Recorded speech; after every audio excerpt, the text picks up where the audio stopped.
সত্যিই কি ২০ কোটি টাকা বাজেটে হতে যাচ্ছে শাকিব খানের প্রিন্স সিনেমা? এ ব্যাপারে কথা বললেন সিনেমার ডিরেক্টর। আসার পথ চলা শুরু করেছি, আপনারা আমার জন্য দোয়া করবেন, আমি যেন কাজটি সুন্দরভাবে করতে পারি। যা একটু ইন্টারেস্টিংই শোনা গেল। বেশ কিছুদিন ধরেই শাকিব খানের প্রিন্স সিনেমা নিয়ে সোশ্যাল মিডিয়াতে অনেক আলোচনা চলছে, আর সেটা হলো সিনেমার বাজেট। এই সিনেমার বাজেট নাকি ২০ কোটি টাকা, যেটা শাকিব খানের ক্যারিয়ারের সব থেকে বড় বাজেটের সিনেমা। এমনকি বাংলাদেশের প্রেক্ষাপটেও ২০ কোটি টাকা মুভি ইন্ডাস্ট্রির জন্য হিউজ অ্যামাউন্ট। তবে এই বিষয়টা কি আসলেই সত্যি? এই ব্যাপারে সিনেমার পরিচালকের কাছে জানতে চাইলে তিনি বলেন, এই বিষয়টি পুরোপুরি মিথ্যে। তিনি নিজেই বাজেট নিয়ে এই লেখালেখিগুলো দেখেছেন। তিনি আরও বলেন, সিনেমার বাজেট নিয়ে কোথাও কখনো কিছু বলা হয়নি, এমনকি কোনো ইঙ্গিতও দেয়া হয়নি।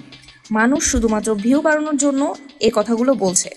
আর তাছাড়া বাজেট বাড়িয়ে বলা প্রোডাকশন হাউসের জন্যই রিস্কি, কেননা অনেকে ভাবছে প্রিন্সের বাজেট অনেক বেশি, তাই তারা পারিশ্রমিকও বেশি বেশি চাচ্ছে। তিনি বলেন, সিনেমার শুটিং তো এখনো শুরুই করিনি, তাহলে অন্যরা কিভাবে জানছে সিনেমার বাজেট ২০ কোটি টাকা? সিনেমাতে যা লাগবে তাই খরচ করা হবে। তবে প্রথম দিকে তাদের ইনিশিয়াল প্ল্যানিং ছিল ৭ থেকে ৮ কোটি টাকার মতো। সো মার্কেট বুঝেই তাদের খরচ করতে হবে, কারণ এন্ড অফ দ্য স্টোরি যেই টাকাটা তারা ইনভেস্ট করবে সেটা তো তুলে আনারও ব্যবস্থা করতে হবে। যাই হোক, আসল কথা হচ্ছে শুটিং শেষ হওয়ার আগে কখনোই বলা যায় না যে একটা সিনেমার বাজেট কত।